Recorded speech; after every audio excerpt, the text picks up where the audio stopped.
kepada cahaya itu ada yang cara halus, ada yang cara dia harus memilih gitu.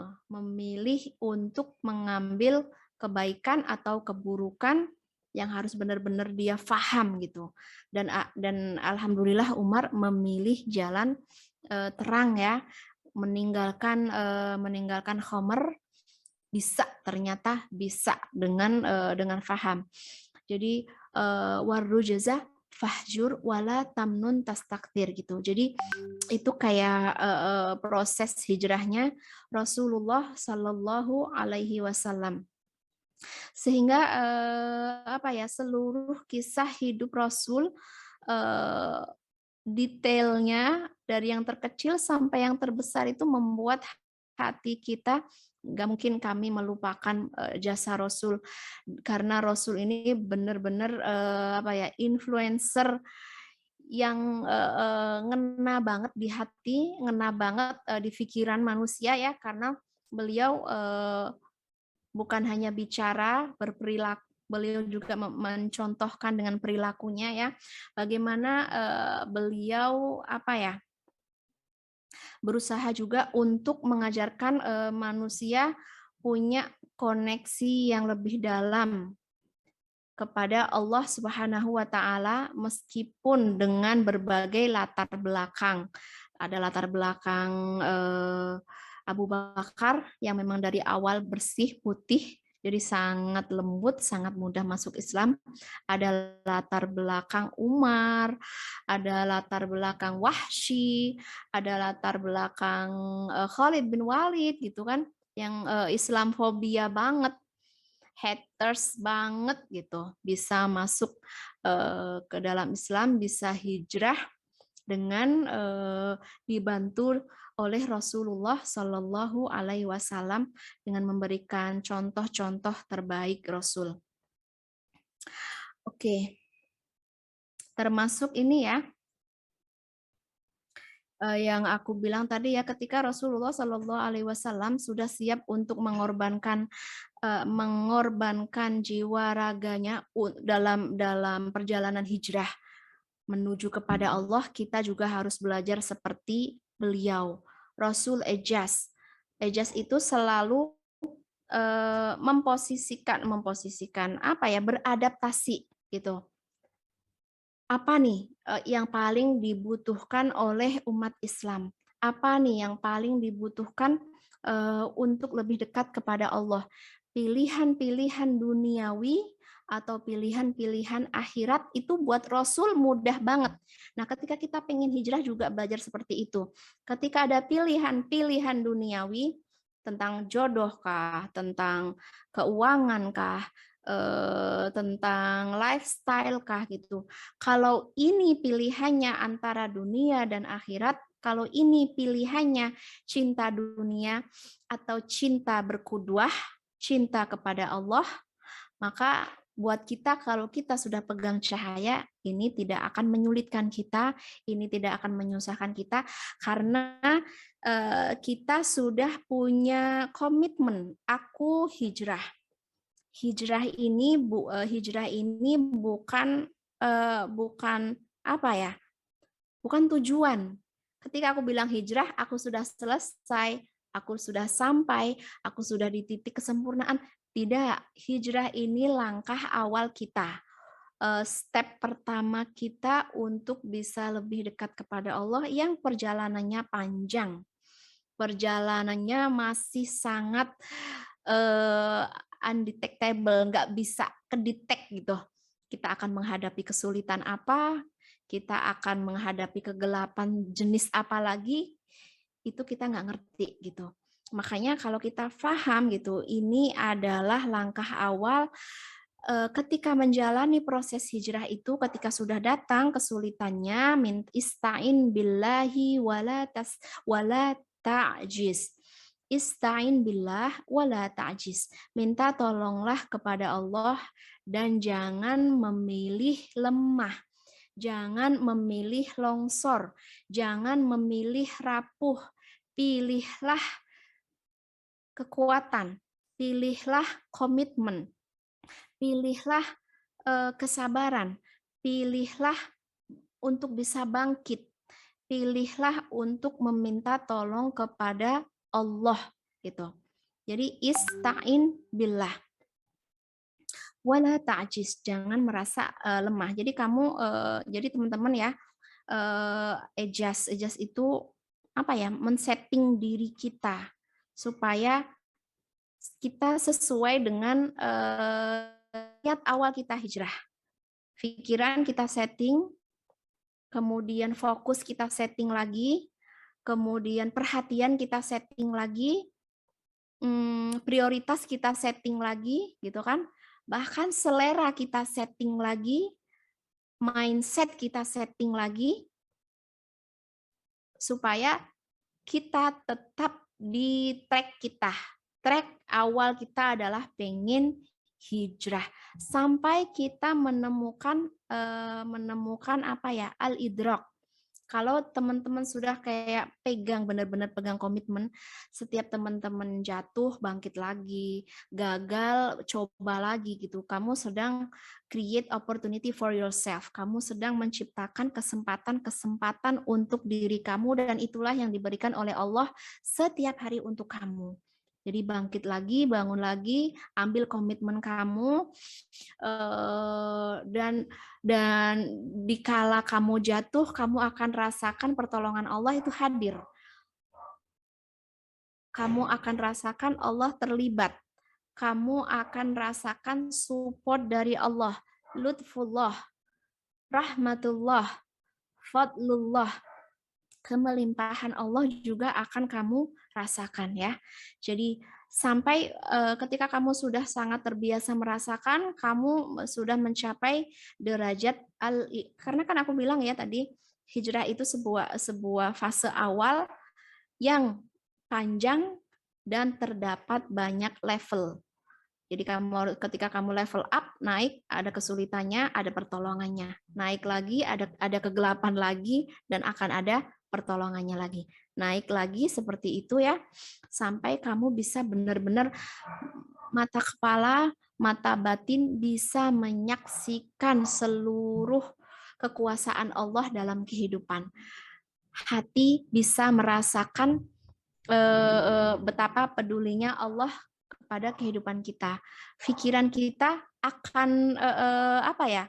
Akan mengerti. Pikiran kita akan mengerti alurnya. Pikiran kita akan paham pertolongan Allah ini ternyata datangnya lewat A, B, C, D, lewat atas, lewat langit, lewat bumi, lewat kanan, lewat kiri.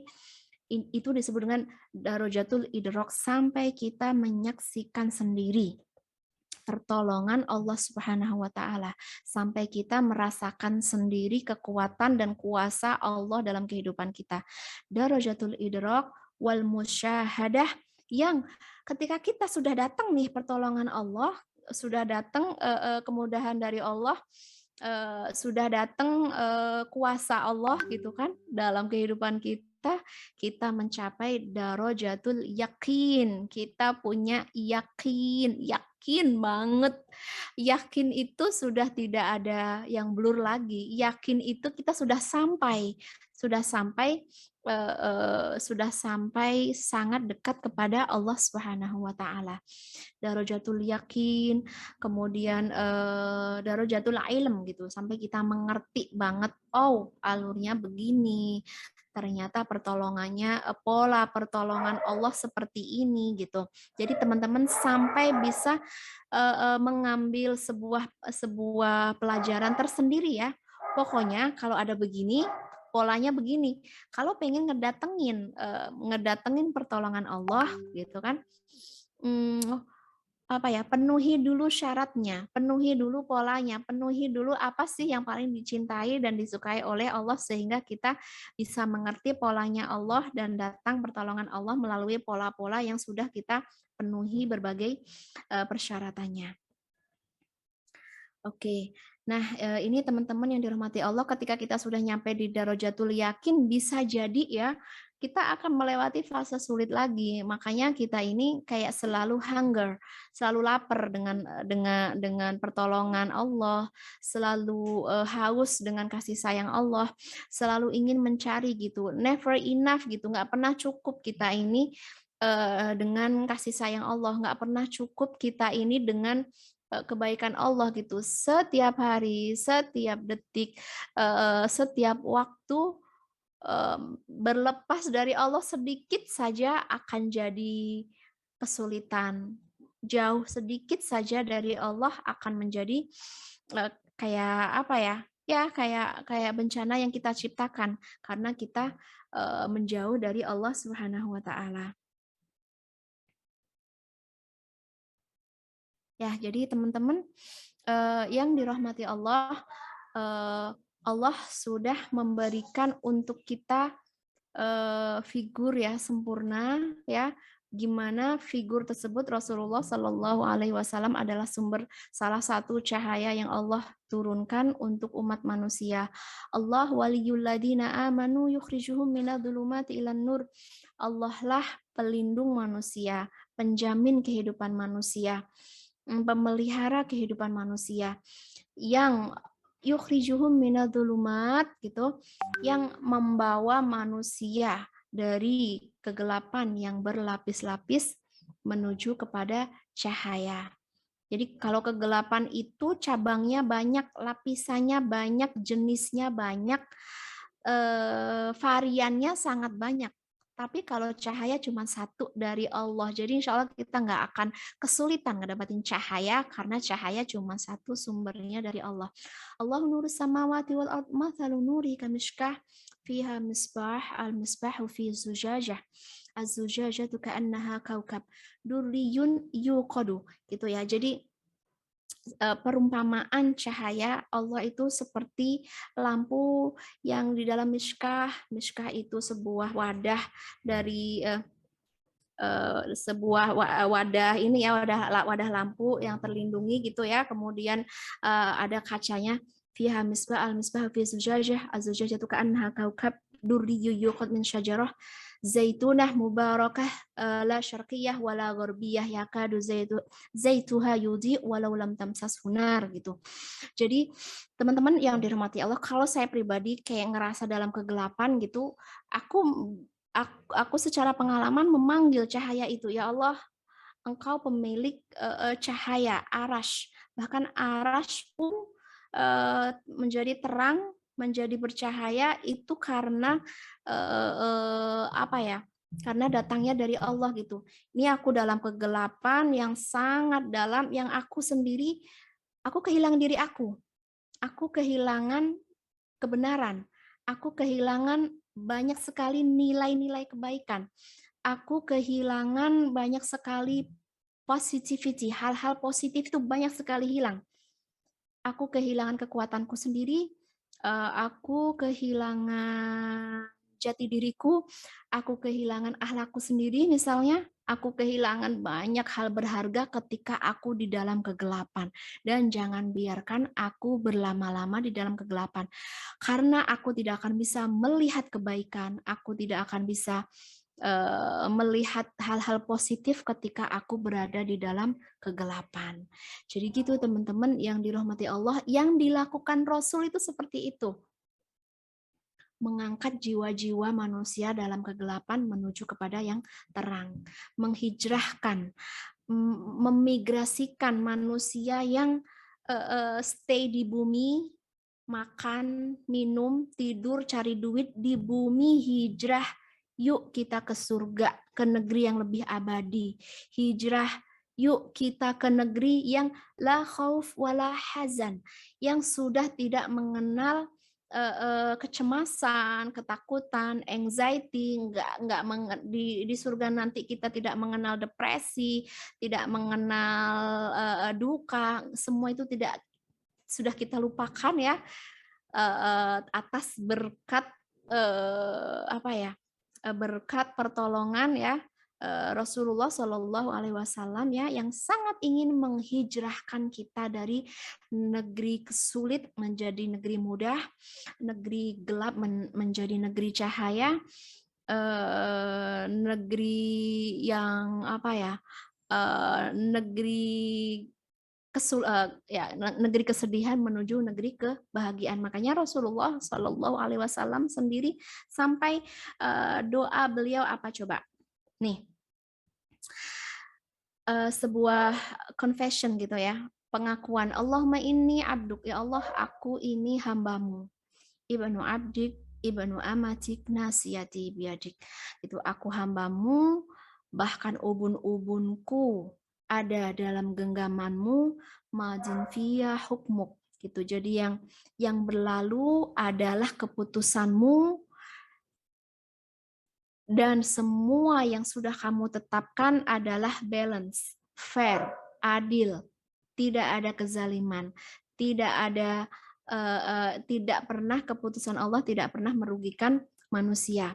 As'aluka bikulli ismin huwalak. Ini Rasul sudah mulai menyebut nama agung Allah ya, meminta pertolongan dengan menyebut bikulli ismin, dengan semua nama yang Allah miliki. Bikulli ismin huwalak samaita bihi nafsak. Semua nama yang engkau berikan untuk dirimu, atau engkau turunkan dalam kitabmu, atau engkau ajarkan kepada seseorang gitu ya, atau ada nama-nama yang kami tidak pernah tahu, engkau punya nama apa saja kami nggak tahu. Intinya adalah antaj'alil Qur'an rabi' qulubina. Jadikan Quran Rabi' qulubina, spring of our heart. Hati kami di dunia sering banget layu, sekarat, bahkan enggak tumbuh, bahkan mati nggak mau, hidup nggak mau, itulah kondisi hati kami, dan bisa spring, bisa blooming lagi, bisa mekar kembali bil Quran, antajal Quran rabi'a qulubina. Jadikan Al-Quran sebagai siraman iman untuk hati kami.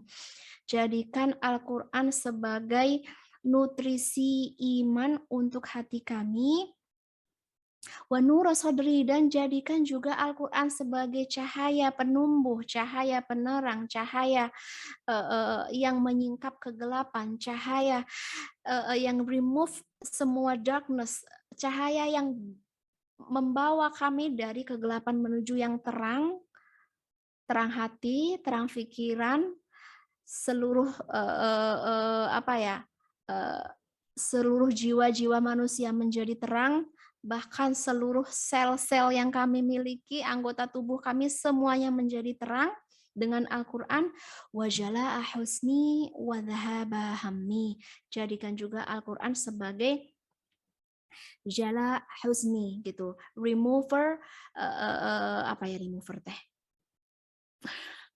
apa ya ya penghapus kesedihan kami, dan ketakutan kami, kecemasan kami, dan semua rasa yang membuat iman kami sulit tumbuh, yang membuat iman kami sulit berkembang.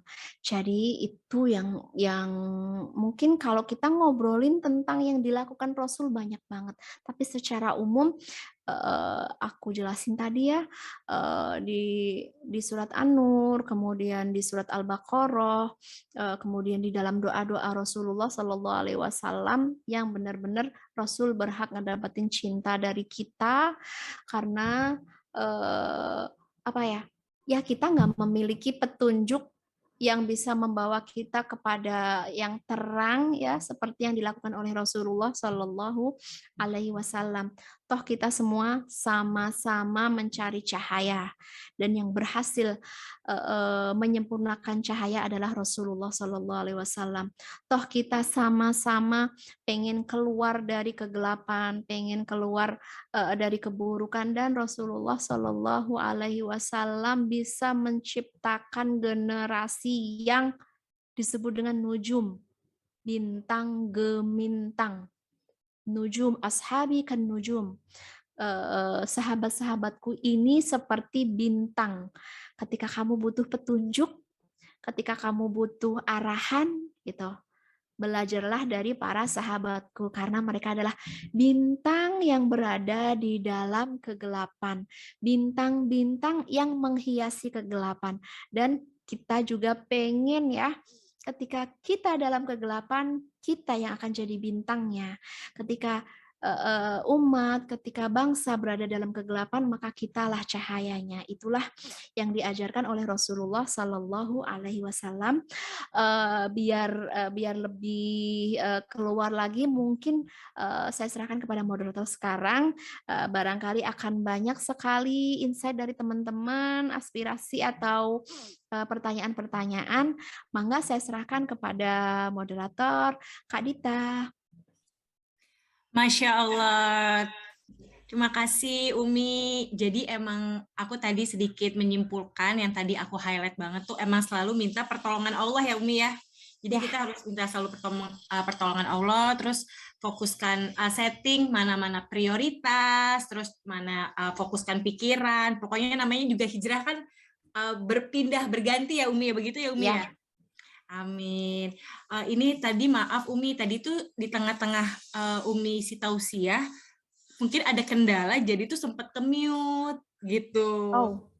Iya, jadi tadi kita udah coba colek-colek Umi, tapi mungkin Umi juga mungkin juga nggak terlalu kedengeran, jadi memang tadi sempat kayak sekitar 5-7 menit tuh Umi ngomong. Sayang banget. Iya, makanya tadi aku langsung, aduh gimana? Terus teman-teman panitia juga udah coba kontak dan setting-setting di sini, tapi ya gitu. Makanya langsung tuh tadi kejawab ya Umi ya, emang cuma minta pertolongan Allah ya Umi ya, mau kayak gimana langsung kejawab ya Allah.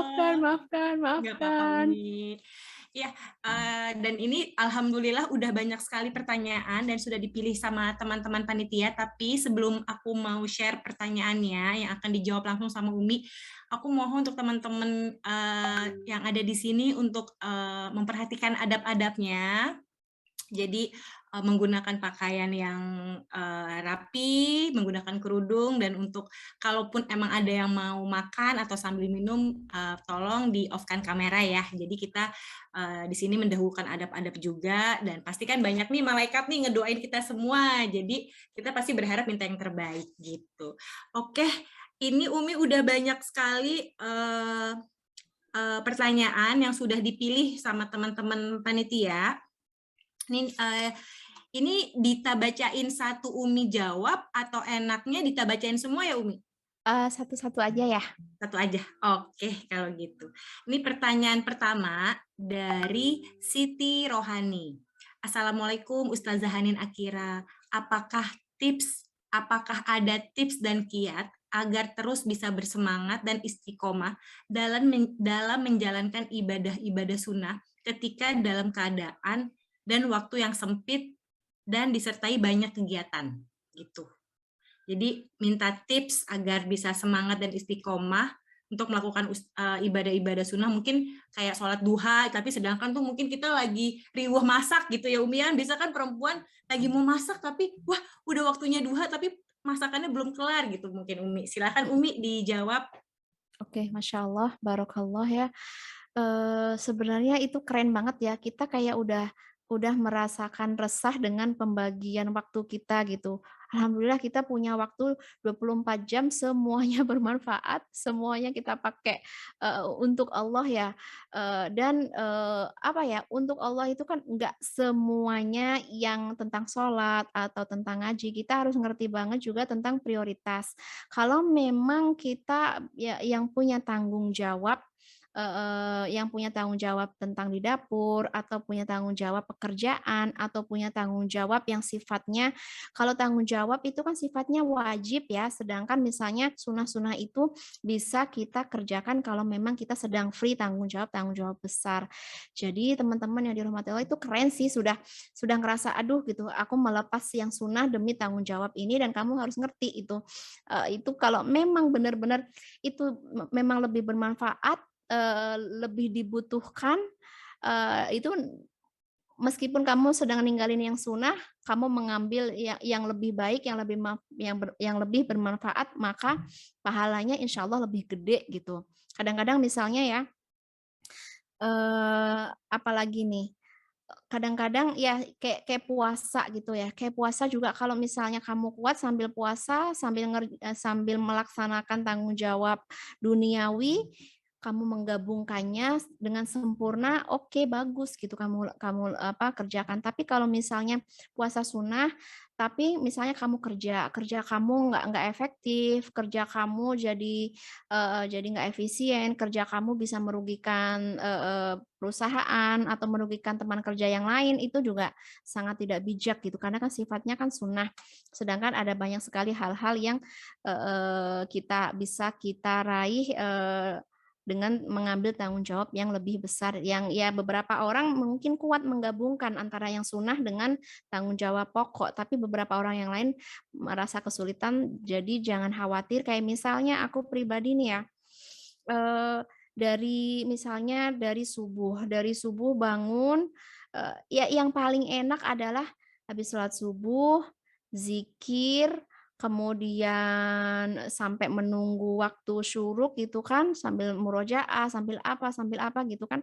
Maksudnya di atas sejedah intinya. Yang paling kita sukai kan itu ya, di atas sejedah, kemudian berdoa, berzikir gitu.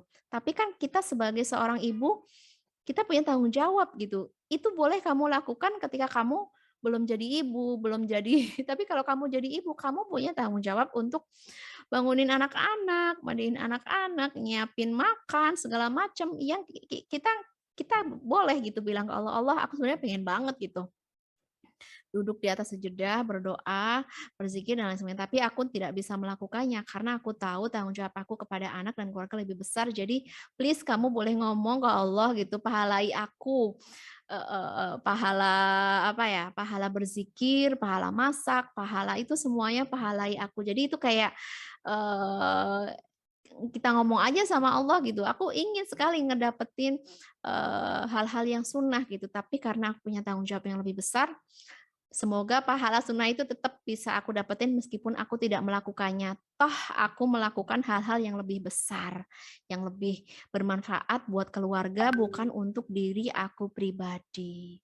Gitu. Karena kan kita butuh biah-biah itu lingkungan keluarga. Jangan sampai, karena ada juga gitu ibu-ibu yang ya dia sholat sendiri, ngaji-ngaji sendiri, nggak pernah ngajakin anaknya, nggak pernah ngeprogram anaknya dibiarin gitu. Ya, meskipun dia punya banyak hal-hal sunnah, sunnahnya dipahalai, tapi melepas tanggung jawab itu bisa jadi dosa gitu. Jadi sunnahnya harganya nggak seimbang gitu ketika kita ngambil sunnah dan melepas tanggung jawab. Mungkin seperti itu. Jadi untuk urusan istiqomah sendiri, kalau hanya tentang manajemen ya seperti itu. Tapi kalau misalnya tentang males atau tentang bosen atau tentang sudah nggak semangat lagi gitu, kamu boleh ganti satu sunnah menuju ke sunnah yang lain. Baca Quran sunnah, bosen boleh dengerin Quran, bosen boleh diskusi, bosen jadi lakukan semua sunnah.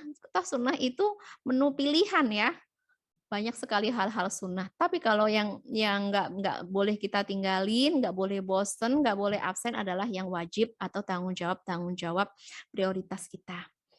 Mungkin seperti itu Kak Dita. Apakah sudah cukup Udah puas? sih, aku juga kan jadi nambah ilmu lagi. Emang kadang kita kan suka mikirnya tuh amalan-amalan sunnah tuh yang udah kita tahu. Sedangkan tuh yang tadi Umi bilang, mengurus anak itu kan salah satu kewajiban juga ya Umi ya. Jadi insya Allah juga pahalanya, insya Allah juga aku nggak bilang sama, tapi kan pasti kan juga ada pahalanya gitu. Lebih gede, itu mah bukan sama, Oh lebih gitu. gede. Karena semua yang wajib itu tidak bisa digantikan dengan yang sunnah. Misalnya kita tinggalin yang wajib, mengambil yang sunnah sebanyak-banyaknya nggak bisa diganti. Ini bukan bukan tentang duit 50.000 nanti kalau direcehin bisa 1.000 enggak. Oh, Ini iya, iya, beda iya. gitu, beda banget. Yang wajib pokoknya kita harus ngerti banget apa sih yang wajib gitu. Yang wajib adalah ya ibadah wajib dan tanggung jawab kepada keluarga ini wajib. Kalau misalnya kayak tentang apa ya, anak sudah makan, tapi masih pengen ngemil lagi, berarti kan kayak itu bukan menu wajib ya, menu Iya, iya. sunnah gitu. Nah itu bisa kita skip atau bisa kita cancel kalau kita memang pengen banget misalnya mengambil ibadah sunnah yang lain gitu. Jadi harus paham banget mana yang sunnah, mana yang Mana yang wajib. wajib. Kalau yang wajib nggak boleh sama sekali Tinggalkan. digantikan, Iya. dilepas gitu atau dibayar dengan yang sunnah, nggak akan terbayar. Oke, terima kasih dapat pencerahan nih pastinya nih buat Mbak Siti. Ada juga pertanyaan kedua, ini dari Riva, pertanyaannya. Assalamualaikum Ustazah, kadang ada ketakutan cinta pada manusia lebih besar daripada cinta kepada Allah dan Rasul. Wah, ini pasti ini relate banget nih. Kadang kan Ya. kita lebih cinta nih sama makhluk dibanding sama penciptanya kita. Mm-mm. Pertanyaannya, bagaimana agar selalu istiqomah untuk mencintai insan, tapi cinta tersebut tidak lebih besar daripada cinta kita terhadap Allah. Mm-mm. Ya itu tadi Jadi, yang aku kasih intro di awal ya. Jadi wajar, manusiawi banget, banyak hal-hal yang demand our focus, yang apa sih? Yang menyita fokus kita, menyita perhatian kita, menyita hati kita, menyita perasaan kita, menyita pikiran kita, semuanya menyita, terutama ya yang paling kita cintai, yang paling kita sukai gitu kan. Itu wajar banget, makanya kita minta tolong sama Allah gitu, untuk apa ya, merubah fokus kita gitu ya. Kita pengen banget put Allah first. Kita pengen banget meletakkan Allah dulu, Allah my priority, prioritas aku. Jadi ya latihannya adalah baik di dalam sholat atau di luar sholat ya. Jadi kalau aku mengadjust diri aku, men-setting diri aku, semuanya menuju kepada Allah gitu. Jadi karena memang faktanya seringnya yang terjadi adalah ketika ketika cinta kita kepada dunia atau cinta kita kepada manusia ini seringnya jadi distraction. Sering jadi apa distraction? Penghalang, ke distract. Kita tuh cinta sama Allah tapi kok seringnya ke distract sama dunia. Contohnya ketika Allahu Akbar sholat. Ya kan niatnya kita pengen reflect our love, merefleksikan cinta kita. Tapi faktanya ke distract, selalu ada yang datang. Selalu ada yang datang, hambatan dan kesulitan gitu ya di dalam sholat. Dan mungkin juga di luar sholat ya. Kita minta tolong kepada Allah, ya Allah, remove all the distraction. Bantu aku untuk apa sih remove? membuang. Menggeser, ya. Ya. Menggeser semua distract yang menyulitkan aku connecting dengan engkau, yang menyulitkan aku bisa bonding dengan engkau gitu. Jadi kalau kita karena memang yang diajarkan oleh Rasulullah Shallallahu Alaihi Wasallam, mangkana yuridul akhirah, barang siapa yang menginginkan akhirat, menginginkan Allah, maka dunia itu sudah jadi jaminan. Sebaliknya kalau kita menginginkan dunia, kita ngejar dunia, kita menghamba kepada dunia, kita addiction, candu dengan dunia, kita fokus dengan dunia, kita nggak bisa berhenti berpikir tentang dunia, bahkan kita tenggelam dengan dunia, maka kamu akan kehilangan akhirat kamu. Dan ini rugi ya, rugi banget. So, kita mohon kepada Allah, remove all distraction. Singkirkan semua distract yang bisa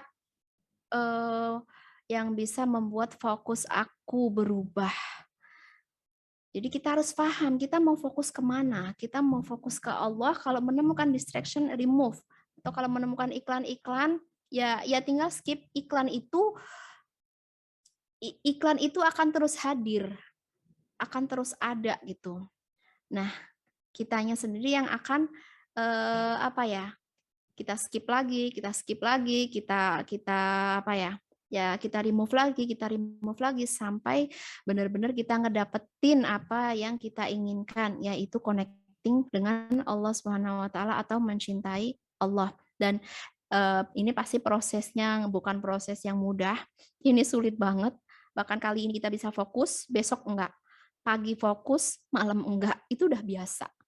Dan disitulah apa ya? Disitulah Allah melihat bahwa kamu bersungguh-sungguh ingin mencintai Allah meskipun kamu dikepung oleh distraction, hal-hal yang mengganggu pikiran, mengganggu fokus, mengganggu perhatian kamu tuh akan selalu hadir. Dan it's your battle. Itu medan pertempuran kamu. Itu medan peperangan kamu dengan diri kamu, dengan ego kamu, dengan semua distraction itu medannya, dan selamat menjadi warrior. Sebagai apa ya warrior teh?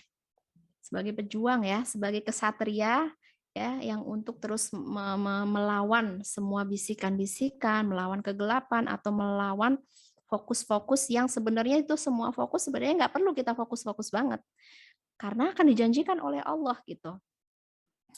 Jadi teman-teman yang dirahmati Allah, intinya adalah yaitu tadi, kita nggak akan bisa, kita karena kita lemah ya, kita lemah, kita butuh bantuan, dari Allah Subhanahu wa taala, makanya kalau di dalam sholat itu, kalau sudah datang iklan, sudah datang distraction gitu, petunjuk Rasul, berta'awuzlah.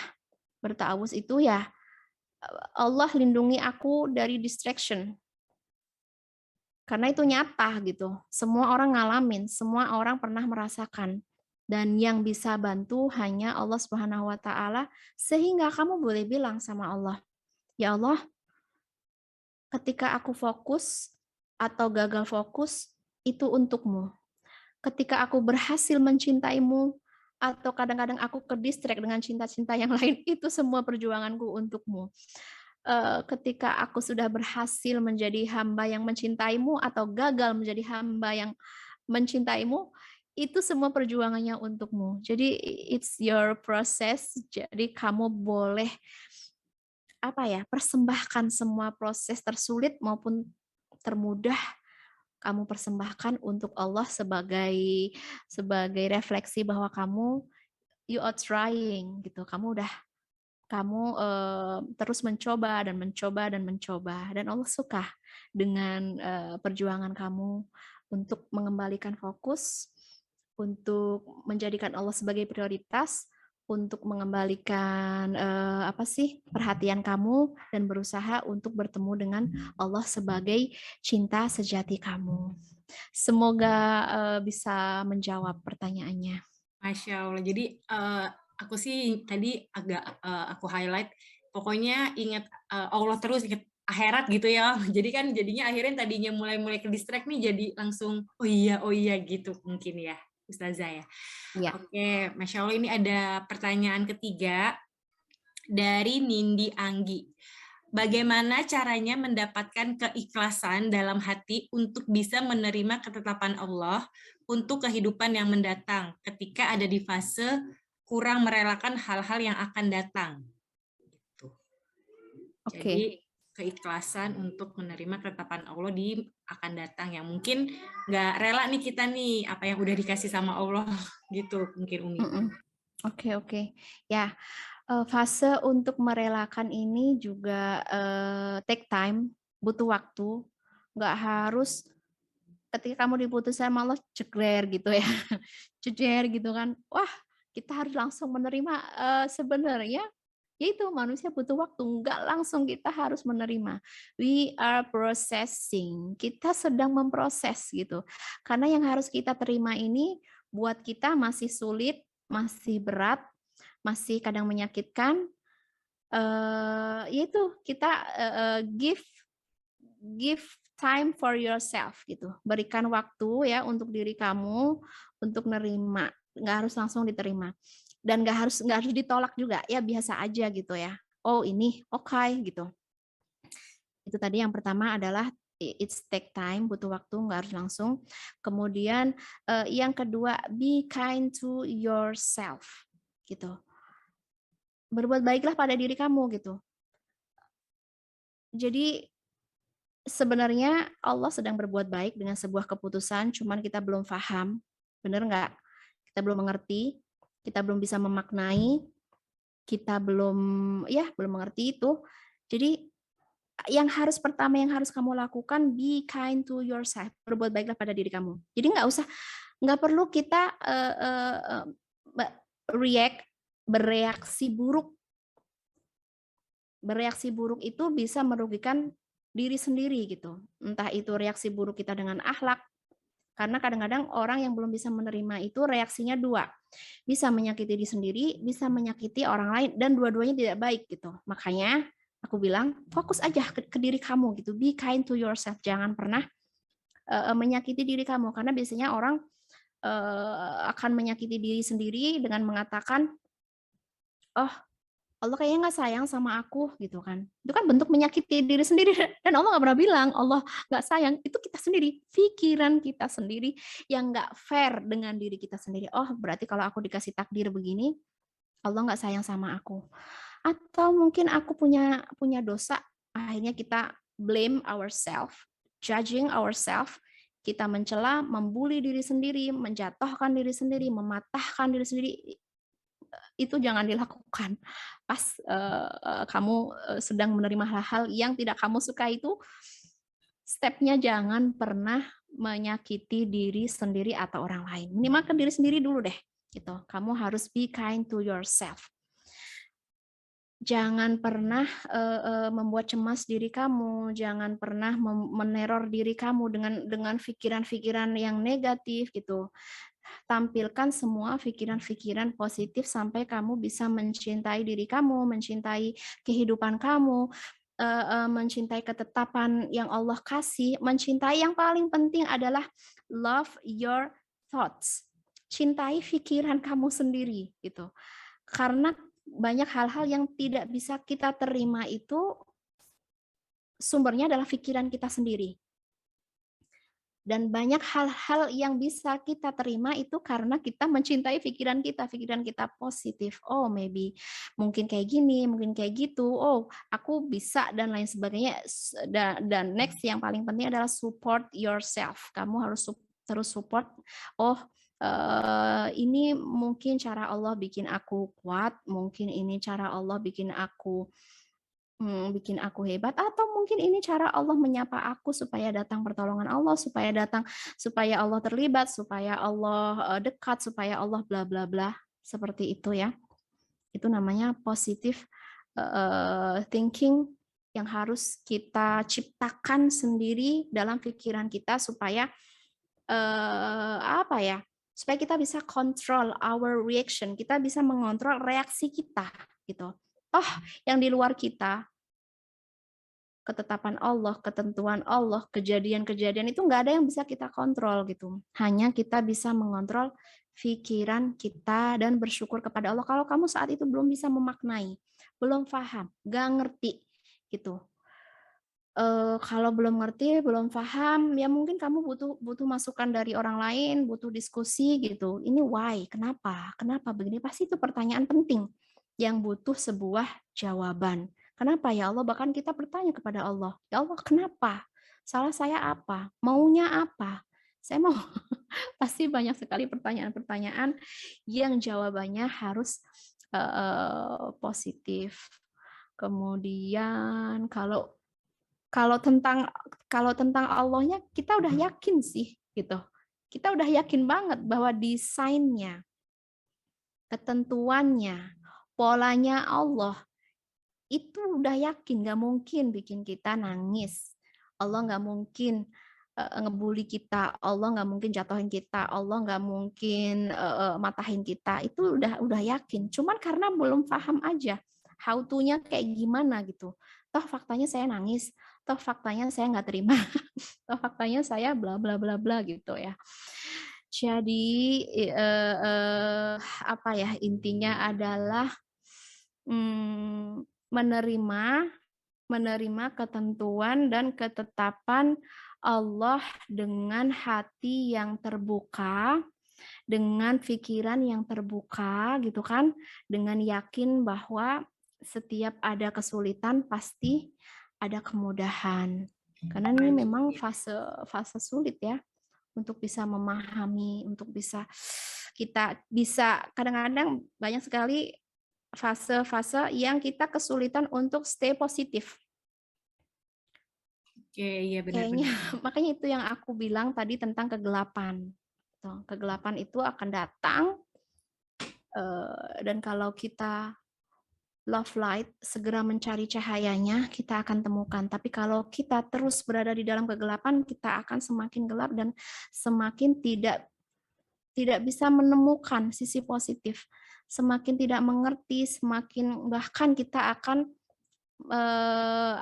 kehilangan diri kita sendiri, jati diri kita, kekuatan kita, potensi-potensi yang kita miliki itu nggak bisa terlihat karena kita terlalu dalam di lembah kegelapan tadi. Ketika kita sedang menerima keputusan-keputusan yang dalam tanda kutip buruk ya, karena memang ada keputusannya buruk. Makanya kalau doanya Rasulullah Shallallahu Alaihi Wasallam, Allahumma inni a'udzubika min darkis syaqa, apa ya? Jadi intinya adalah ujian itu ada, tapi kegelapannya bisa kita remove. Bencana itu ada, tapi kesulitannya dan beratnya itu bisa kita jauhkan. Toh itu buktinya ya para nabi semuanya merasakan kesulitan, merasakan keburukan di dunia ya. Tapi mereka survive. Mereka fighter. Mereka melawan, berjuang supaya bisa berpindah hijrah dari kegelapan menuju yang terang, dari yang tidak terima menuju sebuah penerimaan. Yang itu butuh proses, yang penerimaan itu yang akan bikin kamu transform, berubah menjadi pribadi yang beda banget gitu. Inilah mungkin ya cara Allah menjadikan kita pribadi-pribadi yang transformer gitu. Yang awalnya kita nggak ngerti apa-apa, jeder, ada ujian, kemudian kita beradaptasi, kemudian kita menjadi makhluk yang berbeda. Dari kita tidak mengenal iman jadi tahu iman, tidak mengenal sabar kita ngerti, nggak mungkin bahkan kita pernah di fase nggak doanya tuh doa ecek-ecek. Ketika berada di fase begitu, doa kita itu jadi nikmat tersendiri. Mungkin jawaban-jawabannya akan sangat banyak ya. Jadi nikmatin prosesnya dan pesan aku, please jangan pernah menyulitkan diri kamu sendiri ketika situasi kamu sudah sulit, kehidupan kamu sudah sulit. Jadi jangan tambahin kesulitan buat pikiran, perasaan, dan hati kamu sendiri. Barakallah, semoga bermanfaat. Masya Allah. Jadi take time ya Umi ya. Ya, butuh waktu dan itu nggak langsung jadi. Iya. Nikmatin aja. Iya betul. Nikmatin aja prosesnya. Ini ada lagi pertanyaan keempat dari Desi. Pertanyaannya, bagaimana menghadapi iman kita yang kadang naik dan kadang turun? Yang kadang turun ada baik dan ada datang buruk. Ujian buruk ini kadang membuat kita berat dan saat ini di lingkungan juga kurang. Bagaimana caranya mendukung iman kita agar tetap kokoh dan apa aja usaha seperti apa perlu yang dilakukan usaha-usahanya. Memang semua ini dari diri sendiri tapi lingkungan itu lingkungan yang toksik sangat berdampak bagi proses hijrah, tetapi kenapa istiqomah juga sangat berat, Ustazah. Oh, jadi nih dia kalau tadi Dita bisa sedikit ngerangkum nih, dia mungkin ada di lingkungan yang toksik gitu.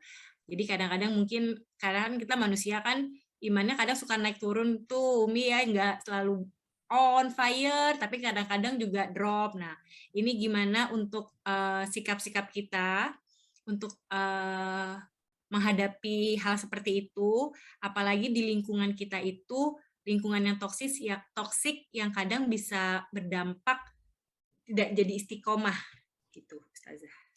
Oke, barakallah.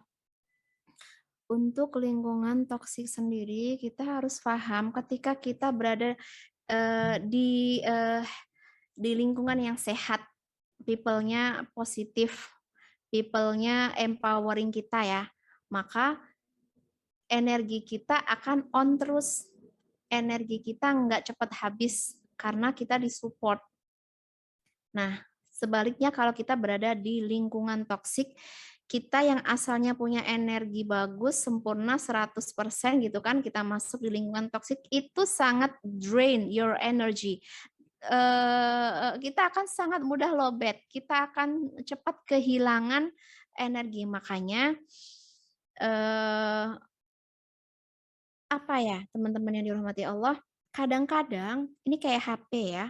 HP itu kalau sudah apa ya, energinya nggak full, sudah rada lemah gitu, dia punya saving mode. Saving mode itu dia otomatis akan nge-save energi-energi dengan menonaktifkan fitur-fitur yang bikin berat. Menonaktifkan fitur-fitur yang sangat nyedot energi. Begitu juga kita misalnya. Kita punya lingkungan yang sangat toksik yang kita sadar gitu, kita sendiri belum kuat, kita sendiri masih sangat mudah terpengaruh gitu kan. Berarti kita harus nggak apa-apa aktifkan saving mode dengan membatasi. Kalau dengan mereka kamu makin gampang ngedrop, kamu makin gampang lalai, kamu makin gampang, kamu harus itu tadi menghemat energi kamu gitu dengan membuat boundary, dengan membuat sebuah batasan-batasan untuk diri kamu.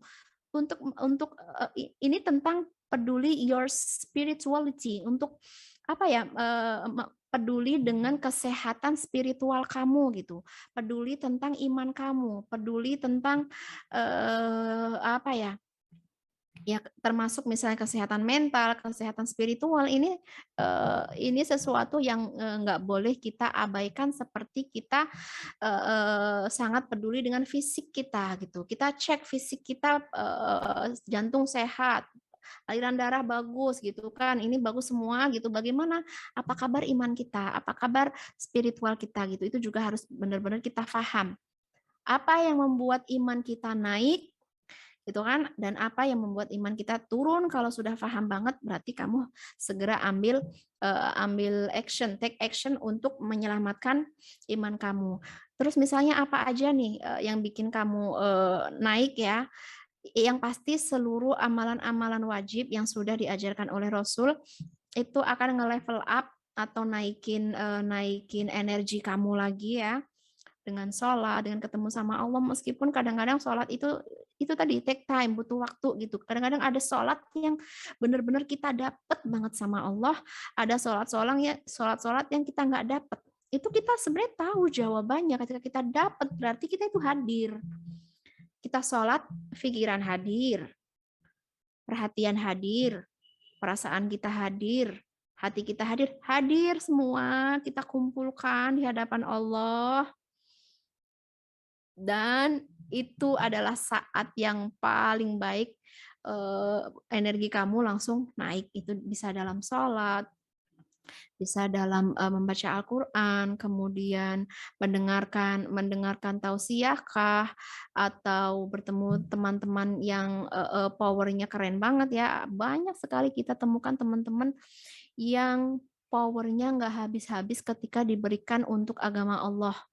Kayak mereka itu kayak jadi orang yang paling kaya gitu. Mereka jadi orang yang paling kuat. Mereka jadi, kalau untuk agama mereka jadi orang yang paling terdepan. Nah, ini people seperti ini yang meskipun nggak secara langsung bisa ngecas energi iman kita. Jadi memang kalau kita sendirian gitu ya, sumber energi terbatas. Tapi kalau kita apa ya, punya banyak teman-teman, lingkungan gitu kan yang punya energi positif, itu insya Allah apa ya, we are attract, kita bisa menarik energi-energi mereka ke dalam pikiran kita, ke dalam mindset kita, sehingga kita bisa punya energi yang sama dengan mereka. Bahkan kenapa disebut nama Maryam di dalam Al-Qur'an gitu kan. Maryam tuh udah nggak ada. Maryam tuh zaman apa kita nggak ngerti, tapi energinya dihidupkan oleh Allah di dalam Al-Qur'an. Energi apa, qanitin ya, apa ya, kekuatan ibadah dia, kemudian betapa dia humanis, betapa dia sangat suci, betapa dia bla bla bla ya, itu energinya dihidupkan oleh Allah supaya kita bisa ngecas dari spiritnya Maryam meskipun Maryam sudah wafat. Jadi mungkin nggak, kalau bilang ke saya udah sholat, saya udah ini, sudah ini, tapi belum cukup. Aku masih di fase rendah, masih di level bawah, masih down gitu. Ya itulah spiritual kamu, kebutuhannya nggak habis-habis. Kebutuhannya nggak cukup. Kalau kita makan satu piring cukup untuk sekian jam. Begitu juga ketaatan, kebaikan itu hanya cukup untuk sesaat-sesaat yang harus kita, gimana ya? Sebenarnya yang paling lapar itu bukan perut kita. Yang paling lapar justru spiritual kita. Saya udah sholat, tapi kok masih belum, berarti sholat lagi. Saya sudah berbuat baik, tapi kok belum, ya berarti lagi gitu. Itulah kita ngerti bahwa we are hunger. Kita adalah makhluk yang super duper lapar, tapi makhluk spiritual ya. Spiritualitas kita tuh lapar terus. Sudah mendengar kajian, lapar lagi, sudah apa sih, bersedekah, masih lapar lagi, dan aku ucapin selamat kalau kamu ngerasakan you are hunger, kamu lapar terus, tanda spiritual kamu terus tumbuh sehat dan kuat. Yang berbahaya adalah ketika kamu tidak sadar bahwa spiritual kamu lapar. Yang berbahaya adalah ketika kamu merasa semuanya baik-baik saja, nggak ada yang perlu dikejar, nggak ada yang perlu diperbaiki, nggak ada yang perlu di apa ya, ya nggak ada yang perlu kita hijrahkan. Itu sebenarnya kondisi yang berbahaya. Barakallah. Masya Allah, iya sih bener banget. Aku tadi langsung merimain gitu. Oh iya juga ya, iya juga gitu. Oke, ini pertanyaan. Ada 2 pertanyaan terakhir, insya Allah masih keburu.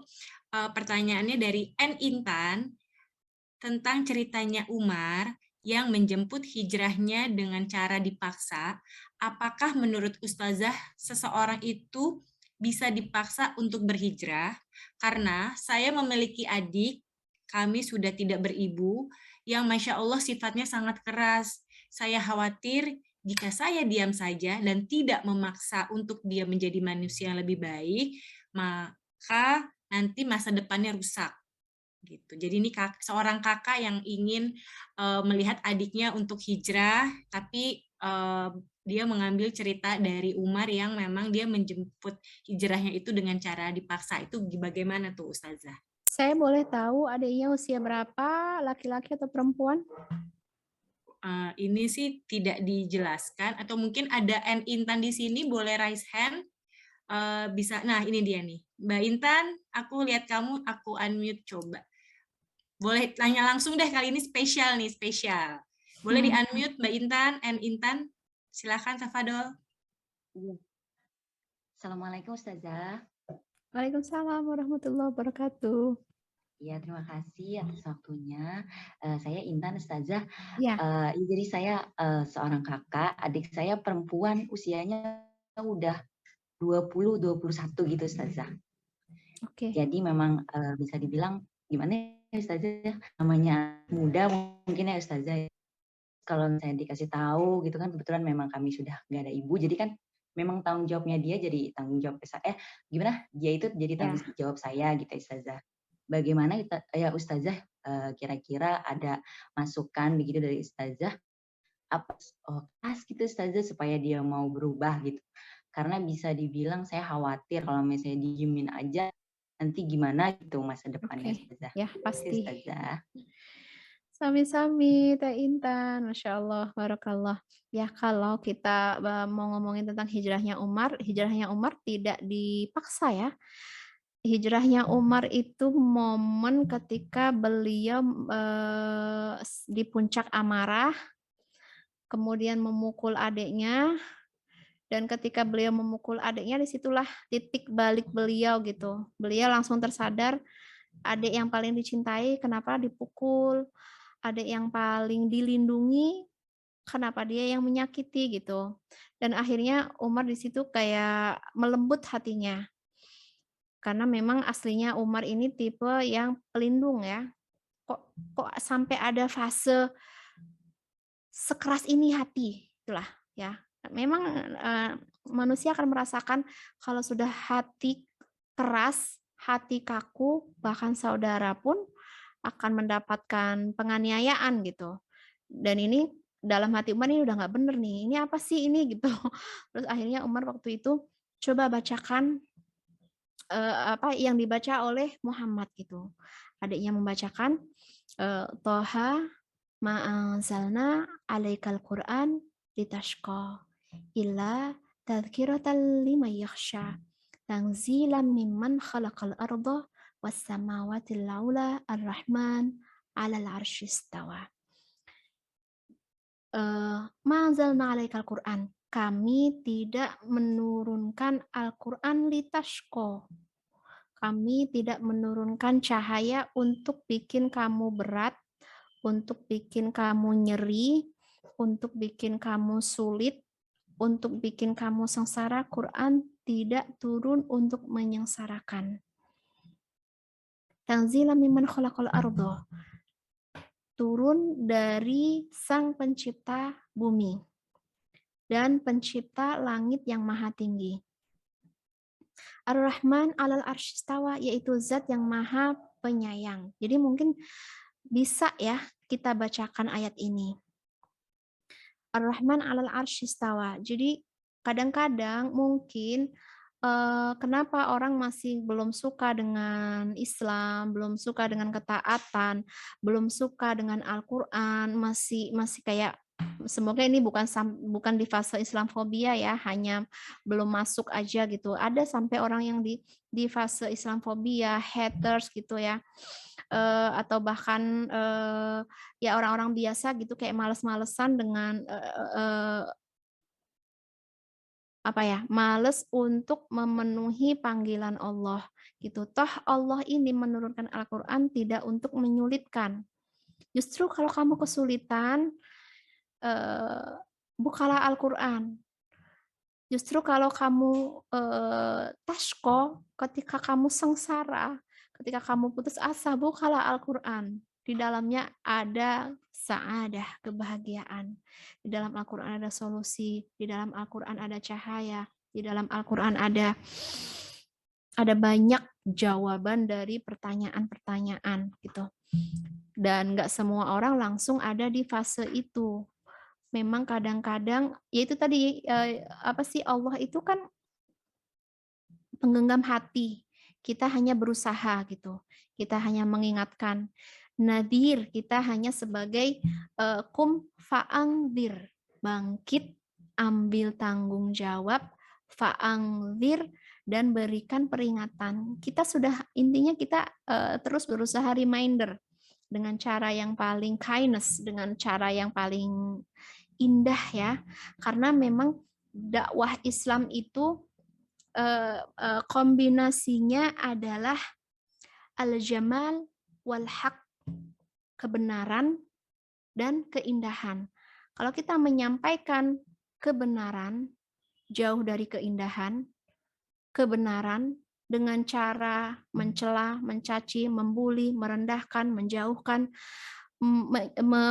memojokkan, mematahkan, menyalahkan, itu nggak ada jamalnya, sulit diterima oleh orang. Jadi harus ada unsur jamal. Indah, harus nyaman. Orang harus terpesona dengan gaya bicara kita, action kita, kemudian adik kita ya terutama ya harus sangat mencintai kehidupan kita gitu, sehingga si adik ini jatuh cinta dengan Islam lewat akhlak kita. Jatuh cinta dengan Islam lewat mindset kita. Jatuh cinta dengan keindahan Islam lewat keindahan yang kita pancarkan. Gitu. Jadi kesimpulannya sih Allah pemilik hidayah. Kita nggak pernah tahu titik balik seseorang. Momen hidayah itu hadirnya kapan, tapi kewajiban kita adalah kum fa'angdir. Bangkit. Sing-singkan lenganmu. Pikirkan mereka. Bawa mereka kepada cahaya. Angdir, berikan peringatan. Berikan kasih sayangmu. Refleksikan imanmu. Refleksikan akhlak terbaikmu. Refleksikan Al-Quran dalam kehidupanmu. Dan mereka akan jatuh cinta lewat diri kita secara full ya. Dan itu nggak butuh kita menyuruh-nyuruh, nggak butuh memaksa-maksa gitu. Tapi kalau misalnya kadang ya ada momen-momen kita harus memaksa. Makanya nggak bisa aku jelaskan secara detail. Kapan kita boleh memaksa, kapan dia bisa menerima dengan dengan sepenuh hati dia gitu. Yang paling baik adalah diterimanya Islam sepenuh hati gitu. Tapi kalau sebagai kita yang punya kewenangan, kita yang punya kuasa, kita yang punya kebijakan, ada saat-saat kita harus memaksa. Makanya aku tadi tanya gitu, usia berapa? Kalau misalnya masih usia anak-anak gitu, itu masih bisa di shape, dibentuk. Tapi kalau sudah rada dewasa, pendekatannya beda lagi nge-shape-nya. Nggak kayak anak-anak, jangan disamain. Kalau anak-anak masuk, mandi kan. Kalau kalau yang dewasa udah nggak bisa, kita kasih order, kita kasih larangan, kita kasih perintah. Ya takutnya kita akan kalah. Takutnya anak-anak adik kita atau keluarga kita nggak empati dengan kita gitu kalau kita memakai cara-cara seperti anak-anak. Jadi tariklah keluarga kita supaya mereka lebih empati kepada diri kita, sehingga mereka akan masuk dan berempati dan sampai memiliki derajat iman yang kafah itu kita insya Allah yang akan menemani mereka. It's take time, kembali lagi itu butuh waktu, butuh proses. Yang penting genggam tangan mereka, jangan sampai kita melakukannya dengan amarah, jangan sampai kita melakukannya dengan pemaksaan yang menyulitkan kehidupan mereka. Tapi kita tetap ada saat-saat kalau maksa, makanya aku harus paham kayak kakakku sendiri misalnya dulu juga prosesnya juga rada lama ya dengan berbagai cara.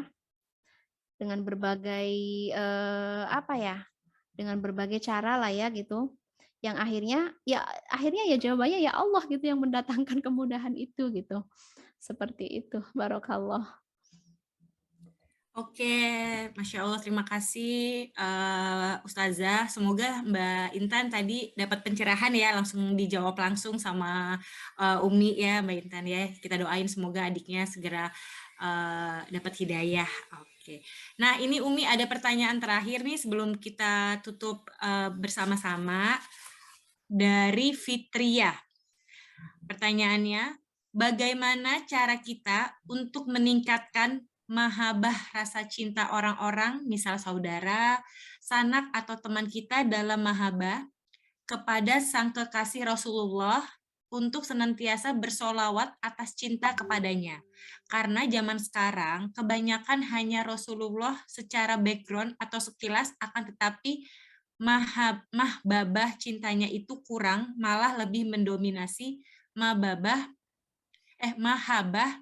pada hal-hal duniawi dan terlalu sibuk oleh masalah dunia gitu. Oke. Kalau cara aku secara ini mungkin teman-teman punya banyak cara ya. Kalau cara aku secara pribadi gimana sih naikin cinta aku ke Rasul, lebih dekat sama Rasul. Karena kan memang cinta itu nggak mungkin hadir kalau kita nggak kenal. Cinta itu nggak mungkin datang kalau kita tidak menyaksikan, merasakan keindahan. Emang keindahan Rasul apa gitu? Emang apa yang layak dicintai dari Rasul? Nah, itu sebenarnya yang harus kita ungkap. Semakin kita baca sirah Rasul jatuh cinta, baca lagi makin jatuh cinta, baca lagi makin jatuh cinta gitu. Jadi nggak mungkin cinta itu ujuk-ujuk datang. Kamu harus paham, ngerti siapa beliau gitu. Apa yang layak dicintai dari beliau? Apa sih hal-hal hebat yang harus kita cintai dari beliau dan itu banyak banget. Dan setiap kisahnya itu menumbuhkan cinta.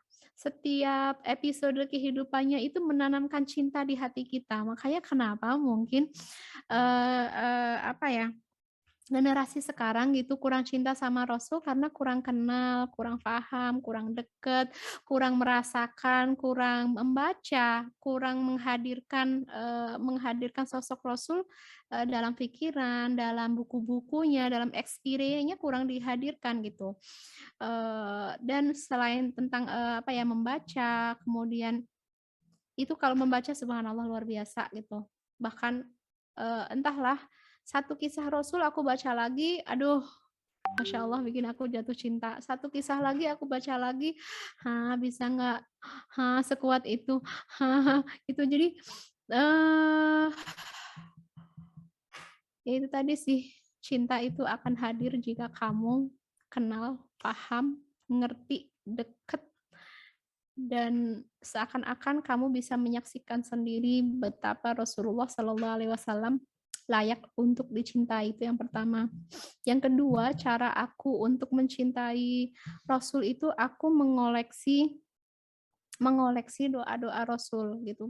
Teman-teman boleh karena biasanya aku apa ya, googlingnya itu pakai bahasa Arab itu, uda'iyatun Nabi, doa-doa Nabi, atau pakai bahasa Indonesia ya, doa-doa Nabi boleh, itu kalau di bahasa Arab muncul keluar banyak banget. Kalau bahasa Indonesia mungkin koleksinya nggak terlalu banyak ya, tapi itu lumayan cukup itu untuk memahami gitu spiritualnya Rasulullah Shallallahu Alaihi Wasallam. Apa prioritas Rasul? Apa yang paling dicintai Rasul? Apa ya? Cahaya yang ada di dalam hati Rasulullah itu bisa semakin hari semakin kuat. Itu rahasianya apa? Kekuatan Rasul itu rahasianya di mana? Kehebatan Rasul itu letaknya di mana? Letaknya salah satunya adalah selain di sirah, ada di dalam doa-doanya. Teman-teman harus ngepoin, apa sih yang jadi prioritas Rasul? Isi hati Rasul apa? Gimana? Apa yang beliau ucapkan ketika bermunajat? Gimana cara beliau memuja Allah, memuji Allah, gimana cara beliau mengatasi masalah, itu semua ada di riwayat doa-doa Rasulullah Shallallahu Alaihi Wasallam yang itu bikin aku nggak hidup bareng beliau, aku mungkin nggak pernah ngobrol sama beliau, aku nggak pernah ketemu, nggak pernah curhat, tapi aku ngerti isi curhatan Rasul. Aku tahu apa yang pernah dimunajatkan oleh beliau. Aku tahu lewat doa-doa beliau. Dan itu makin kamu connecting sama Rasul dan mengerti bahwa cinta sejati itu ya ini gitu, yang bikin kamu terus kuat di jalan Allah. Barakallah, semoga bisa puas dengan jawabannya. Masya Allah. Alhamdulillah tadi semuanya udah kejawab, pas juga waktunya. Ini buat teman-teman yang tadi yang tadi bertanya, mohon ditunggu, nanti akan ada panitia yang akan menghubungi teman-teman semua. Ya, gimana nih, kayaknya semuanya udah pada terpana sama isi materi hari ini, benar-benar bukan cinta biasa ya Ustazah ya. Masya Allah. Pas banget, waktu juga sudah menunjukkan pukul 11:11 karena kan memang waktu zuhur sekarang udah agak lebih maju ya Umi ya. Ya. Udah jam 11:30 tuh udah mulai masuk waktu zuhur. Kalau begitu tanpa berlama-lama lagi, kita sudah sampai di penghujung acara. Ini Masya Allah banget, teman-teman Hijaber Community yang pertanyaannya dan juga isi materinya juga hari ini pasti sangat inspiratif banget, dan juga untuk tausiah dari Umi hari ini. Semoga kita semua hari ini juga bisa paham mengenai sosok Rasulullah Shallallahu Alaihi Wasallam yang sangat patut untuk dijadikan tauladan kita.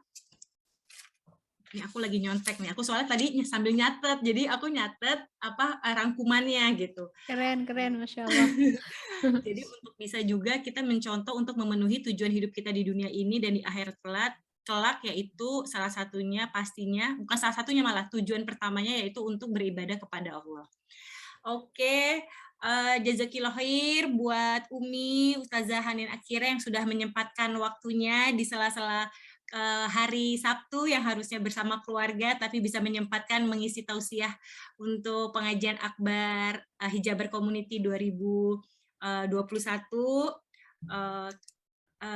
Aku mewakili teman-teman Hijaber Community mengucapkan terima kasih atas waktunya. Buat teman-teman, kita juga sama-sama mendoakan untuk Umi agar Umi dan keluarga senantiasa diberikan selalu kesehatan. Juga teman-teman di sini juga untuk selalu diberikan kesehatan, dan pastinya kita harus tahu tujuan hidup kita pastinya untuk beribadah kepada Allah dan mendahulukan prioritas-prioritas yang wajib. Bukan begitu ya Umi ya? Oke, Umi, sedikit ada rangkuman yang mau dikasih buat teman-teman sebelum kita tutup dengan doa dan akan aku take over sama Adis. Mungkin Umi boleh sedikit memberikan rangkuman sedikit. Silakan Umi. Oke, bismillah. Teman-teman yang dirahmati Allah, bahwa hajat kita, kebutuhan kita kepada Allah adalah sebuah kebutuhan abadi, sebuah kebutuhan yang nggak pernah cukup, nggak pernah kenyang, nggak pernah berhenti. Kita akan terus mencari Allah, kita akan terus mendekat kepada Allah, kita akan terus mencapai cahaya-cahaya Allah sampai Allah menyempurnakan cahaya kita. Dan itu akan lebih indah ketika kita bisa berbarengan dibimbing oleh Rasulullah Shallallahu Alaihi Wasallam dan bareng-bareng dengan teman-teman kita. Kita nggak mau kita bergerak sendiri, kita nggak mau kita jalan sendiri. Yang paling kita cintai umat ini bisa migrasi bareng, hijrah bareng, menuju dari dunia yang sempit menuju dunia yang lapang, dari kegelapan menuju cahaya, dari kesedihan menuju kebahagiaan yang abadi. Insya Allah itu jadi perjalanan paling istimewa buat masing-masing kita sebagai mukmin. Barakallah, semangat terus, komitmen terus, jaga istiqomahnya, jaga perjuangannya bersama Allah Subhanahu wa taala. Terima kasih buat panitia Hijaber Community dan semua yang udah hadir di sini, yang sudah bersemangat. Semoga ini jadi jalan kita untuk menyempurnakan cahaya-cahaya kita. Amin ya rabbal alamin. Barakallahu fiik Ustazah Hanin Akira atas rangkumannya pada siang ini. Kalau gitu Ustazah Akira boleh undur diri karena nanti abis ini akan ada Adis yang akan mengumumkan pemenang-pemenang yang sudah bertanya pada hari ini. Kalau begitu aku serahkan sesi ini kepada Adis. Silakan Adis. Iya, jazakillah khairan untuk Kak Dita dan Umi gitu. Kita sebelumnya mau foto bareng dulu ya, Umi dan Kak Dita. Kita foto bareng dulu boleh? Oh iya. Aku sampai lupa. Boleh kita foto bareng ya untuk teman-teman yang bisa on cam, kita on cam ya, kita foto bareng dulu. Nanti dari panitia ada yang ngasih aba-aba ya kali ya Adis ya? Nanti ya aku yang kasih aba-aba ya. Dari teman-teman HC kalau misalnya udah oke, udah ready ya, semua udah ready? Kita foto bareng-bareng ya. 1, 2, 3. Oke, kita slide kedua ya. Slide yang kedua. 1, 2, 3.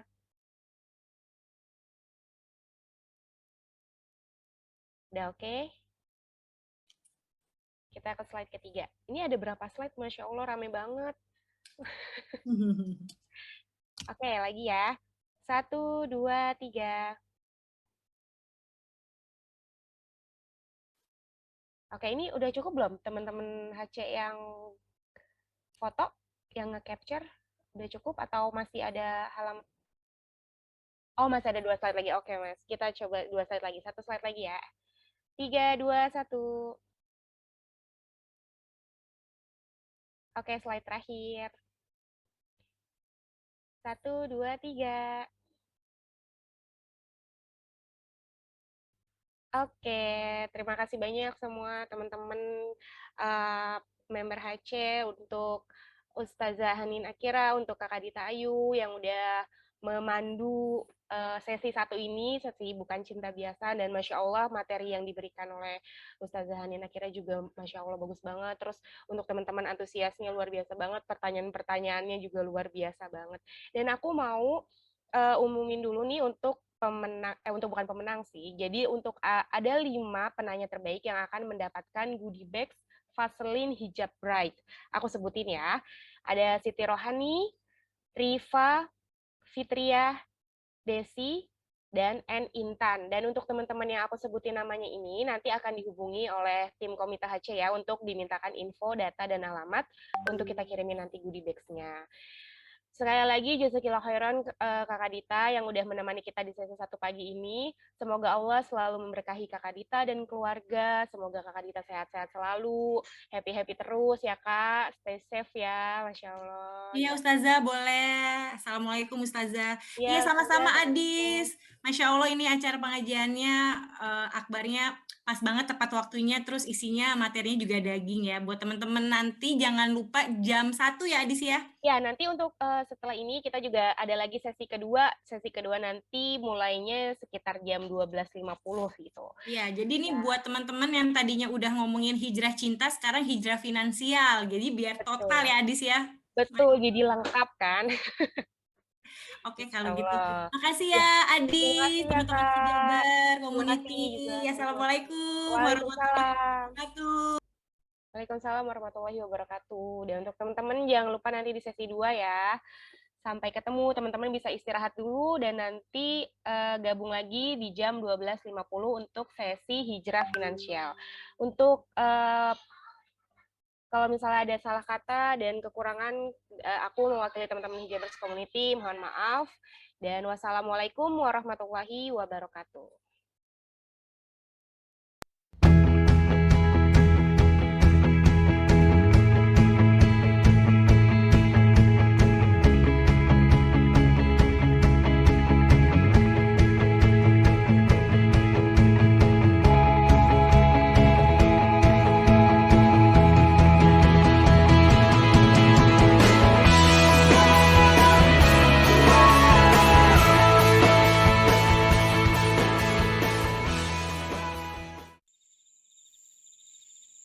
Ar-Rahman, 'allamal Qur'an, khalaqal insan, 'allamahul bayan, asy-syamsu wal qamar.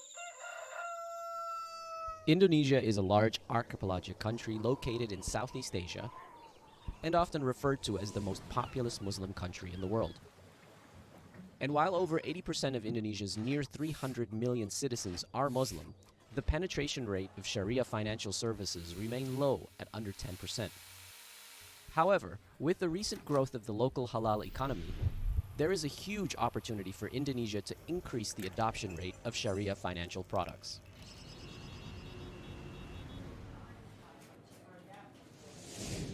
From the humble beginning of our journey in 2018, we have committed to put forth a vision of how the principles of Sharia that uphold the values of ethics, high governance, and fairness to society could enable financial industry to bring a more equitable society if implemented right and at scale.